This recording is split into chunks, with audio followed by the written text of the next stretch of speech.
আজকে আরো কত লক্ষ লোক পাবে বলছি।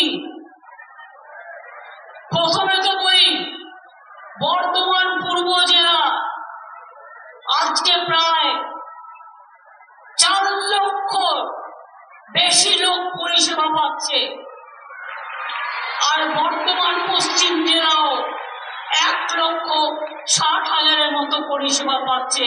মানে এই মিটিং থেকে 5.5 লক্ষ লোকের কাছে ডাইরেক্ট তার টাকা ব্যাংক অ্যাকাউন্টে চলে যাবে এবং পরিষেবা পাবে। আমরা দুয়ারে সরকার করেছিলাম, আপনারা অনেকে নাম লিখিয়েছিলেন। সরাসরি মুখ্যমন্ত্রী আপনারা আমাকে অনেকে লিখেছিলেন। আপনারা কি ভাবছেন এগুলো আমরা নজর রাখি না? নজর রাখি। যারা দুয়ারে সরকারে আবেদন করেছিলেন এবং সরাসরি মুখ্যমন্ত্রীকে আবেদন করেছিলেন, তাদের মধ্যে থেকে আগামী 1 ফেব্রুয়ারি থেকে 6টি প্রকল্পে আরো বিপুল সংখ্যক মানুষকে আমরা যুক্ত করছি। লক্ষ্মীর ভান্ডার, যারা দুয়ারে সরকার সরাসরি মুখ্যমন্ত্রীকে বলেছিলেন 13 লক্ষ মহিলা আবার লক্ষ্মীর ভান্ডার পাবেন নতুন করে 1 ফেব্রুয়ারি থেকে, যারা এখনো পাচ্ছেন না। বার্ধক্য ভাতা সেন্ট্রাল গভর্নমেন্ট টাকা দেয় না, দুয়ারে সরকার এবং সরাসরি মুখ্যমন্ত্রীকে আপনারা নাম লিখিয়েছিলেন।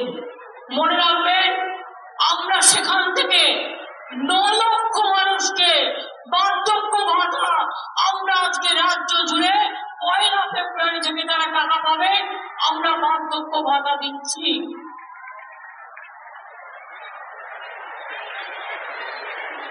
এক 1,04,000 মহিলা বিধবা ভাতা পাবেন,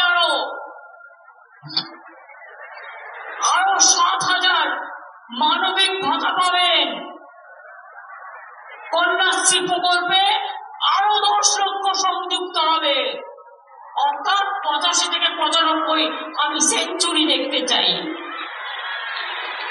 রূপশ্রী প্রকল্পে আরো 85,000 মহিলা সংযুক্ত হলেন।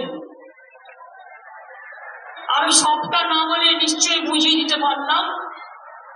দুয়ারে সরকারি যারা আবেদন করেছিলেন আর সরাসরি মুখ্যমন্ত্রীকে, তাদের কিন্তু অনেক কাজ আমরা করে দিলাম। কি খুশি তো? 1 ফেব্রুয়ারি থেকে নতুন যারা পাবে তাদের ব্যাংকে টাকা জমা পড়ে যাবে, ঠিক আছে?